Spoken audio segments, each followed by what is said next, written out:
నవరాత్రి పూజ పూర్తయిన తరువాత చాలా మందికి వచ్చే సందేహం ఇదే. అమ్మవారికి సమర్పించిన పూలు, నిమ్మకాయల మాల, పసుపు కుంకుమల మాల, అలాగే వారాహిదేవి ఫోటోను ఏం చేయాలి అనే విషయాలపై చాలా మందికి సందేహం వస్తుంది. వాటికి సమాధానం ఈ వీడియోలో తెలుసుకుందాం. Welcome to my channel Srimata devotional ఛానల్కి స్వాగతం. ముందుగా నవరాత్రి పూజ చివరి రోజు అమ్మవారికి నైవేద్యం సమర్పించి హారతి ఇచ్చి మీ సంకల్పం నెరవేరాలని ప్రార్థిస్తూ ఉద్వాసన చేయాలి. ఉద్వాసన ఎప్పుడు చేయాలి, వాటి సమయాలు ఏమిటి అనేది నేను నెక్స్ట్ వీడియోలో చెప్తాను. ఇప్పుడైతే అమ్మవారికి సమర్పించిన పూలను ఏం చేయాలండి అంటే, పూజలో సమర్పించిన పూలు నిర్మాల్యంగా భావిస్తారండి. వాటిని చెత్తలో వేయకుండా వాటిని ఏదైనా పచ్చని చెట్టు వేర్ల వద్ద సమర్పించడం మంచిది. మీకు అవకాశం ఉంటే ప్రవహించే నీటిలో కూడా నిమజ్జనం చేయవచ్చు, మరింత మంచిది ఇలా చేయడం వలన. రెండవది, నిమ్మకాయల మాలను ఏం చేయాలండి.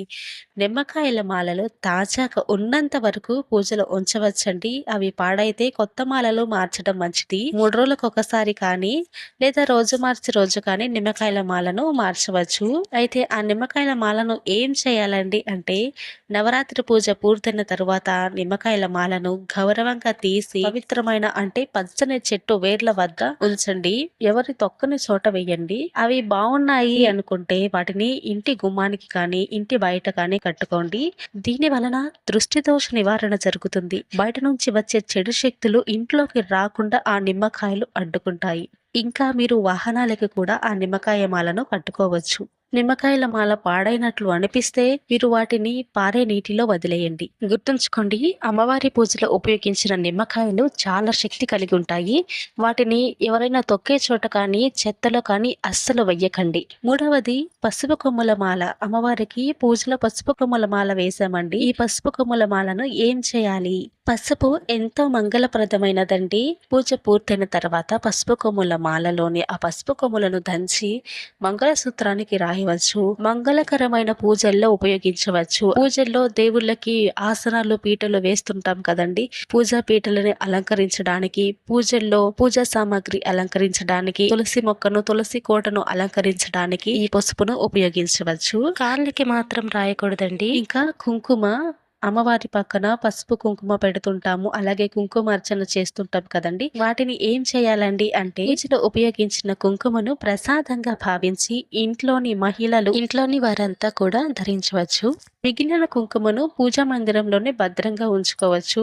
పసుపునైతే వంటల్లో వాడుకోవచ్చండి. నాన్ వెజ్ లో కాకుండా, మసాలా వంటల్లో కాకుండా మిగిలిన వంటల్లో వాడుకోవచ్చు. గడపకి రాయొచ్చు, వంటల్లో కూడా వాడుకోవచ్చండి. ఇంకా వారాహిదేవి ఫోటో చాలా మంది అడుగుతారు. నవరాత్రి పూజ పూర్తయిన తర్వాత వారాహిదేవి ఫోటో ఏం చేయాలండి, ఇంట్లో పెట్టుకోవచ్చా, నిత్యం ఇంట్లో పూజించవచ్చా అని అడుగుతారు. తప్పకుండా ఇంట్లో పెట్టుకోవచ్చండి, నిత్యం కూడా పూజించవచ్చు. నవరాత్రి పూజ పూర్తయిందని ఫోటోను తొలగించాల్సిన అవసరం లేదండి. వారాహిదేవి ఫోటోను ఇంట్లో పూజా మందిరంలోనే గౌరవంగా ఉంచి వీలైనప్పుడల్లా దీపం వెలిగించి ప్రార్థించవచ్చు. ప్రత్యేక కారణం లేకపోతే ఫోటోను వేరే చోట పెట్టాల్సిన అవసరం లేదు. మేము నాన్ వెజ్ తింటామండి, అమ్మవారి ఫోటో ఉంచుకోవచ్చా? మీరు నాన్ వెజ్ తిన్న రోజున పూజ చేయకండి, తర్వాత రోజు స్నానం చేసి పూజ చేయవచ్చు. మీ డౌట్స్ అన్ని క్లారిఫై చేశాను అనుకుంటున్నాను. జై వారాహి మాత. అమ్మవారి కృప మీ కుటుంబంపై ఎల్లప్పుడూ ఉండాలని మనస్ఫూర్తిగా కోరుకుంటున్నాను. వీడియో నచ్చితే తప్పకుండా లైక్ చేయండి. ఇంకా ఏమైనా డౌట్స్ ఉంటే నాకు కామెంట్ చేయండి, నేను తప్పకుండా వాటిపై వీడియో చేస్తాను. కుదిరితే మీకు అక్కడే రిప్లై కూడా ఇస్తాను. ఇంకా లేట్ ఎందుకు, నా ఛానల్ ని సబ్స్క్రైబ్ చేసుకొని పక్కనే ఉన్న బెల్ ఐకాన్ ని క్లిక్ చేయండి. ఇలా చేయడం వల్ల నేను చేసే ప్రతి వీడియో నేరుగా మీకు నోటిఫికేషన్ గా వస్తుంది. Thank you for watching.